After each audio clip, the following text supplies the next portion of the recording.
Hello and welcome back to another classic Bannerlord update. You're probably sick and tired of Bannerlord updates for now, but I feel like I really need to cover this because it's a nice little review of what we can expect from the game, and it's an outsider review that's not someone from Tailworld saying what they think about the game, which kind of as nice as the people that work for Tailworlds are, that is very biased in my opinion when we just get their opinions and what they think about it.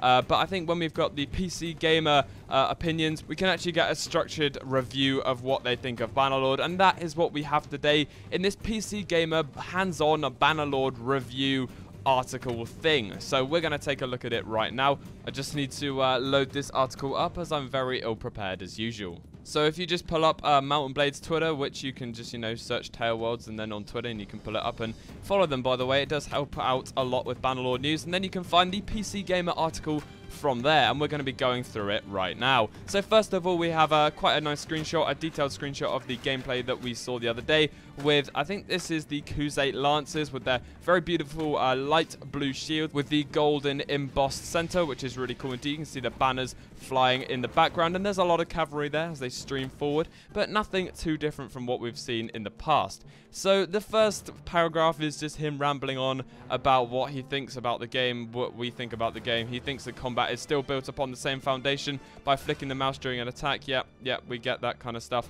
He's just saying, he's using really weird descriptive words like, with a quick command, I instructed my own cavalry unit to follow me as we charged headlong into the enemy horse archers. Okay, he's just describing what his experience was. Yeah, not too interesting, and he's just saying that, why doesn't this game have a release date at the end of that paragraph? Well, no one really knows the answer to that, and I have a decent meme at the end of this video if you want to stick around for that. There's someone on Twitter made, I'll put it in because why not? So it's been nearly 5 years since Bannerlord was first announced, and during E3 I finally got a chance to play it for myself. That's not me, that's the person that's writing this article. If I'd played it myself, I don't think I'd be here, I'd just be still at E3 and playing it, but whatever. The wait has been a tough one. The Twitch chat seemed particularly frustrated and eager during the Bannerlord presentation.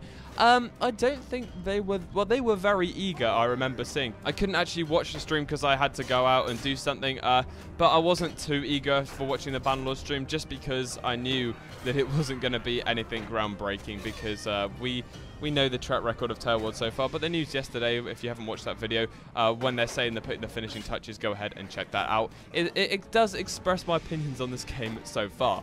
But Bannerlord is coming together extremely well, and Tailworld is only showing off the combat, which is a small portion of everything that comprises Mountain Blade. We know the combat system is very important, but as he says, it's not the biggest part of the game, it's the more central part and the thing that the game's built on, in my opinion. So he describes during the first part of his demo he was dropped into an arena to test his mettle against waves of spawning enemies. As someone who has played an embarrassing amount of Warband, that is me included, I have wasted a lot of my life on Warband, but I'm sure many people watching this have as well. I intend to play Bannerlord not as much as I play Warband, but make some more really cool content on it. Anyway, I felt immediately at home with Bannerlord's demanding combat, but enemies were noticeably less foolhardy in attacking me than in Warband. That is expected. If the AI hadn't improved from Warband, I wouldn't bother buying Bannerlord, because the AI in Warband was very special, to say the least. So this improved AI apparently means that one-on-one the enemies tend to put up a much better fight instead of just rushing me and exposing themselves for one quick kill. I remember in single player, if you literally just hold the S key and back out of a fight, like a lot of people in Persistent World do, they're very good at holding that S key and backing out their fight with the shields raised. But if you just back out of a fight and then just upswing, they can't touch you, especially if they've got short-range weapons, and you can just block really easily in single player if they do get any close. And they just follow like a big chain, and you can just kill them one by one. It's really easy. So instead of just rushing me and exposing themselves for a quick kill, they seem to be more cautious and choose their attacks more carefully, which would probably get rid of the problem of just causing that massive chain and then just hitting over and over again, as I was just talking about. So one of the biggest changes to the combat is the introduction of directional shield blocking, which we talked about in my 6 things you haven't noticed Bannerlord video, so I'm not going to go into that too much. It's basically where shields, depending on where you point them, will change the amount of damage that's done to them and that kind of stuff. Apparently now, skilled swordsmen are rewarded even more than before, which is annoying because I'm rubbish with a sword, and I just like using my one-hander and shield because I can't block because my reactions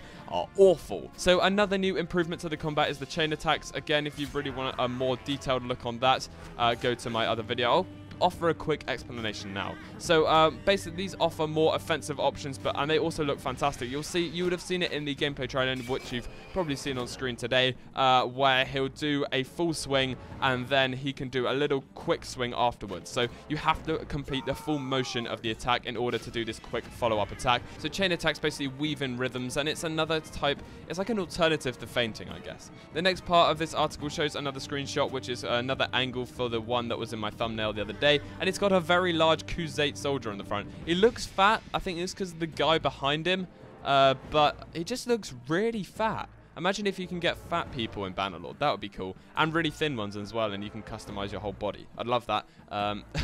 So he basically just said that everything he's just talked about are small changes, and most of the Mount and Blade community won't really care too much about it. So he's going to talk about what else has changed. So he says taking to the field in a proper full-scale battle is where Bannerlord's improvements really take effect. While hand-in-hand combat in Warband was relatively easy to grasp, the tactics of the battle were really not. The obtuse interface made giving commands a real pain, especially for new players. But I don't know about that. It wasn't too hard. You just hold F1. I mean, there wasn't really a control for it. I guess if you just hold F1, you had a flag. I mean, it was basically move these soldiers here, depending on their infantry, archers, or cavalry. It wasn't too complex, but it still worked. I mean, I'm not saying the AI was good, but I think saying that the interface was a pain is not really true. I think they're going through these same, because they're going to be using the same kind of system in Bannerlord, using the F1, F2, F3 keys, I think, from what I've seen. But again, that might be wrong. I'm not really sure how to do it because, oh wait, I haven't played the game. So Bannerlord's new interface is a lot easier to understand and work with for new players. I think that's what it meant, because I think Warband was a little bit hard to grasp for new players. I know a lot of my friends in real life have struggled to get used to it. I've basically tried to show them the game in recent times, and they are enjoying it, and they've all started to buy PCs, so maybe I can make some videos with those friends. That'd be really cool, actually. He goes on to say he was slightly disappointed to find out those orders are more like suggestions. There is no consequence for ignoring them entirely and doing your own thing in the battle. Now, we talked about this yesterday or a couple of days ago, and I thought there should be some form of consequence, and I actually do agree with the guy that's writing this article. This is a very good point indeed. Because I don't see the point in having them if you don't have to follow them, especially if they're your overlord, or your overlord, or you're just your lord, and you're a vassal of that lord. I think it should be imperative to follow his orders, and there should be some form of relation lost if you don't. That would be it wouldn't really make sense to do it otherwise. He does say that he actually enjoyed someone like shouting out orders and giving him direction during the battle. So for new players, this could be more like a mini tutorial system. If it can be turned on and off, that would be cool, but it basically helps players or new players to understand how to play the game initially, because there's going to be a lot of new players who haven't played Warband that are going to be playing Bannerlord. We know that for a fact because of just how popular some of these gameplay presentations have been. I think it got 3 million views, the one which was the Battanian Siege. I think that was about 6 months ago, which is really, really awesome to have that many people interested in this game. The man that wrote this article goes on to say, and I quote, "Where Warband relied too much on ragdoll effects, Bannerlord mixes them with a traditional animation, making attacks feel more vicious and deadly.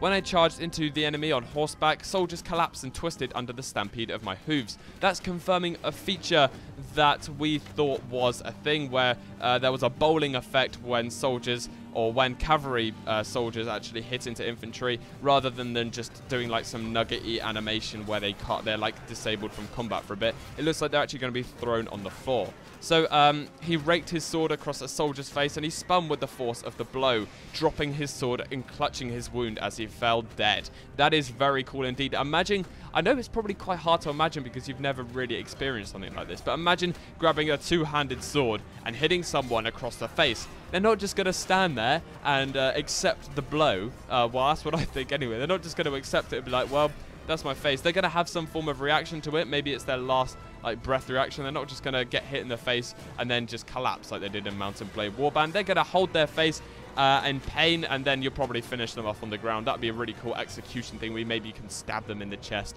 like For Honor. That's probably the only good thing about For Honor was the executions, in my opinion, but, you know, we'll move on. So he's saying that this kind of attention to the moment-to-moment violence makes Bannerlord a completely absorbing game, which is really cool indeed, especially when we actually feel like we're immersed into the game and that we're actually playing a real-life medieval battle in this fantasy world, or not fantasy world, or alternative world. It's a fantasy world but with no fantasy elements in it. But so his last paragraph summarizes what he said. So he said, everything Tellwords have shown us of Bannerlord is very promising, but it's reassuring to finally get my hands on it and know that it's not all for show, at least with the combat. It's evidence that a lot of love has gone into the sequel, and the result is that Bannerlord doesn't feel as janky or as B tier as the previous Mount & Blade games. What do you mean B tier? Mount & Blade Warband is the best game that I have ever played. B tier is a very harsh way of putting it. I think it's A tier, just with a little bit of a janky feel, as he said. I agree with his first statement.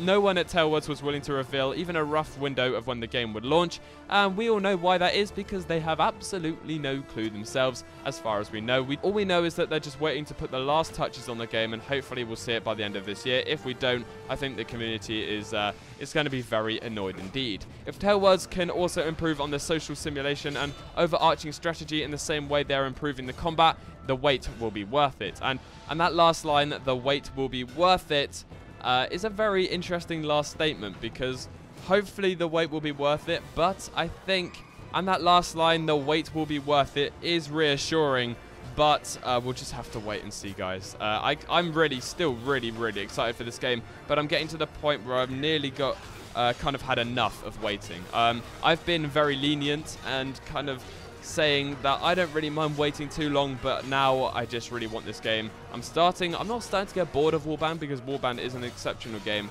and I don't think I'll properly ever get bored of it, but I just want something to change up, and I want a little bit more of a popular game to play, where even more people are playing the game that I love in comparison to Warband, because I know a lot of people still play it, but we just want more people in the community, because this community deserves to grow, and it deserves to be one of the biggest games ever, in my opinion. It's just so brilliant. I've never enjoyed a game so much as this, and just more people need to know about it. So if you haven't already, make sure to go ahead and tell your friends about Bannerlord, tell everybody you know about Warband, and let's spread the word even further than it already has. Anyway, guys, that will wrap it up for this video. I'm off to Wales in exactly 24 hours. No, ish, kind of about there, yeah. And we're going to be filming something for my 20,000 subscriber special. It's going to be very interesting indeed, and I hope you guys do enjoy it. So thank you so much for watching yet again, and I will see you in the next battle.